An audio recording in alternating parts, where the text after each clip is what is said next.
Imaginez votre voiture comme un corps humain. Le moteur était le cœur, l'huile est le sang, et les capteurs sont les nerfs. Ces petites pièces électroniques sont les yeux et les oreilles de votre véhicule. Leur rôle est simple, mais essentiel. Ils mesurent en permanence différentes informations. Ils vérifient la température du moteur, la vitesse des roues, la position d'une pièce, ou même la pression de l'air. Ces informations sont ensuite envoyées à un ordinateur central, le cerveau de la voiture, que l'on appelle le calculateur. Sans ces capteurs, le calculateur serait aveugle et ne pourrait pas prendre les bonnes décisions pour que tout fonctionne correctement. Ces informateurs silencieux sont partout dans votre automobile moderne. Il y en a des dizaines, voire des centaines, cachés sous le capot, près des roues ou même dans l'habitacle. Chaque capteur a une mission très précise. Par exemple, un capteur de température va dire au calculateur si le moteur est trop chaud pour qu'il puisse activer le ventilateur de refroidissement. Un autre capteur va mesurer la quantité d'oxygène dans les gaz d'échappement pour ajuster la consommation de carburant. C'est grâce à cette armée de petits espions que votre voiture peut être à la fois performante, économique et moins polluante. Ils travaillent ensemble pour garantir une harmonie mécanique parfaite. Leur fonctionnement est basé sur la transformation d'une mesure physique en un signal électrique. Par exemple, un capteur de pression transforme la force de l'air en un courant électrique plus ou moins fort. Le calculateur lit ce courant et comprend ainsi la pression exacte. C'est un langage codé entre les pièces mécaniques et l'électronique de bord. Cette communication constante permet d'ajuster en temps réel le fonctionnement du moteur et des autres systèmes. C'est un progrès immense par rapport aux anciennes voitures, qui fonctionnaient de manière purement mécanique et étaient donc moins précises et moins efficaces dans leur gestion. L'évolution de l'automobile a rendu ces capteurs de plus en plus sophistiqués et indispensables. Ils ne servent plus seulement à optimiser le moteur, mais aussi à assurer notre sécurité. Ils surveillent la pression des pneus, détectent les obstacles lors d'une manœuvre et peuvent même déclencher les airbags en cas d'accident.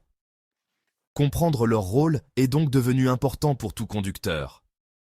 Savoir qu'une petite pièce électronique peut être à l'origine d'une panne permet de mieux dialoguer avec son garagiste et de mieux comprendre le fonctionnement général de son précieux véhicule. Ces capteurs sont les gardiens silencieux de votre tranquillité au volant. Parfois, vous tournez la clé dans le contact ou vous appuyez sur le bouton Start et rien ne se passe. Le moteur ne tousse même pas. La batterie est bonne, le démarreur semble fonctionner, mais la voiture refuse obstinément de démarrer.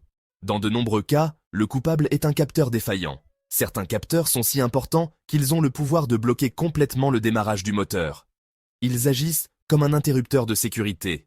Si l'information qu'ils envoient est incorrecte ou absente, le calculateur, par précaution, empêche le moteur de se lancer pour éviter un dommage plus grave ou une situation dangereuse. Le premier suspect est souvent le capteur de position du vilebrequin, aussi appelé capteur PMH, point mort haut. Ce capteur est fondamental. Il indique au calculateur la vitesse de rotation du moteur et la position exacte des pistons. Sans cette information, le calculateur ne sait pas à quel moment il doit déclencher l'allumage des bougies ni l'injection du carburant. C'est comme essayer de courir les yeux bandés. Pour éviter de faire n'importe quoi, le calculateur préfère ne rien faire du tout. Le moteur ne démarrera donc jamais si ce capteur est en panne. C'est l'un des capteurs les plus critiques pour le démarrage. Un autre capteur qui peut vous jouer des tours est le capteur de position de la pédale d'embrayage. Sur beaucoup de voitures manuelles modernes, vous devez obligatoirement appuyer sur la pédale d'embrayage pour pouvoir démarrer. C'est une sécurité pour éviter que la voiture ne bondisse en avant si une vitesse est enclenchée. Un petit capteur situé derrière la pédale informe le calculateur que vous avez bien effectué cette action.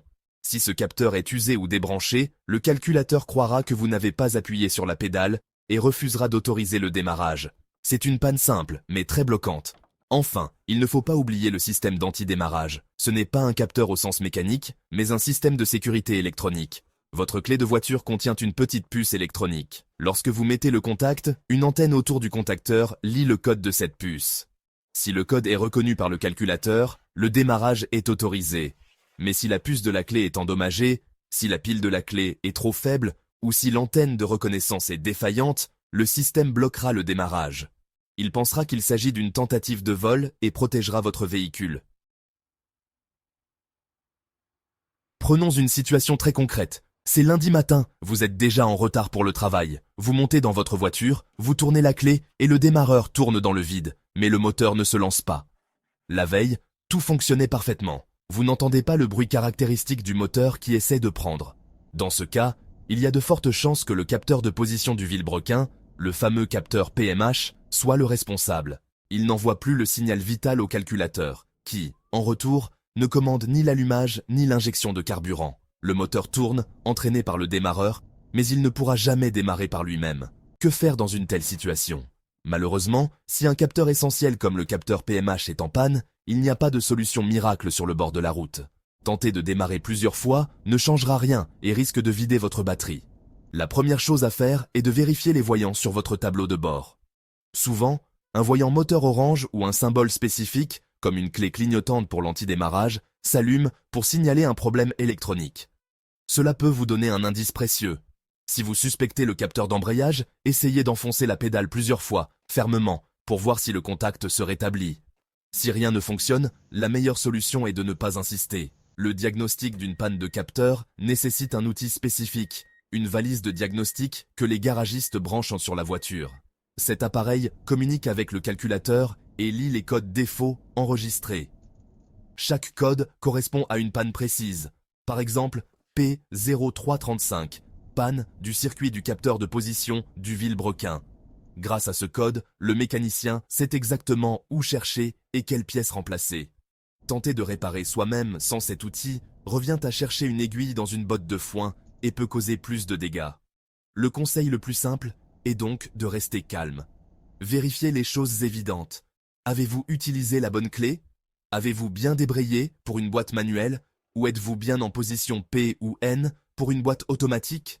Si tout semble normal, il est temps d'appeler votre assistance ou votre garagiste. Expliquez bien les symptômes. Le démarreur tourne, mais le moteur ne se lance pas, par exemple. Ces informations aideront le professionnel à faire un premier prédiagnostic par téléphone et à vous conseiller sur la meilleure marche à suivre, qui sera le plus souvent un remorquage jusqu'à l'atelier pour un diagnostic électronique complet. On pourrait se demander pourquoi les constructeurs installent des capteurs capables d'immobiliser complètement une voiture. La réponse est simple, la sécurité. Ces capteurs ne sont pas là pour vous embêter, mais pour protéger la mécanique de votre voiture et, surtout, pour vous protéger, vous et les autres usagers de la route. Un capteur qui bloque le démarrage le fait pour une bonne raison. Il évite qu'un moteur ne démarre avec un problème grave qui pourrait causer une panne dangereuse en pleine circulation ou même un accident. C'est une mesure préventive qui, bien que frustrante sur le moment, est absolument nécessaire. Imaginez qu'un capteur PMH défaillant autorise quand même le démarrage. Le calculateur pourrait injecter du carburant au mauvais moment, provoquant des ratés, une perte de puissance soudaine sur l'autoroute, ou même endommager gravement les pistons et le moteur. Le coût de la réparation serait alors bien plus élevé que le simple remplacement d'un capteur. De même, le capteur de la pédale d'embrayage empêche la voiture de sursauter au démarrage, ce qui pourrait causer une collision dans un parking ou un garage. Ces sécurités électroniques sont les gardes du corps de votre automobile. C'est pourquoi l'entretien régulier de votre voiture est si important. Lors des révisions périodiques prévues par le constructeur, votre garagiste ne fait pas que changer l'huile et les filtres. Il branche également la valise de diagnostic pour vérifier si des codes défauts sont enregistrés, même si aucun voyant n'est allumé au tableau de bord. Parfois, un capteur peut commencer à donner des signes de faiblesse bien avant de tomber complètement en panne. Une vérification préventive permet de détecter ces problèmes et de remplacer la pièce avant qu'elle ne vous laisse tomber au pire moment. En conclusion, ne voyez pas les capteurs comme des ennemis. Considérez-les comme des alliés précieux pour la longévité et la sécurité de votre voiture. Un entretien suivi et une attention aux signaux que votre voiture vous envoie, comme un voyant qui s'allume, sont les meilleures habitudes à prendre. Une voiture moderne est un système complexe où la mécanique et l'électronique doivent travailler en parfaite harmonie. Prendre soin de ses capteurs, c'est prendre soin de l'ensemble de son véhicule. Cela vous garantira des milliers de kilomètres en toute sérénité et vous évitera la mauvaise surprise d'une panne.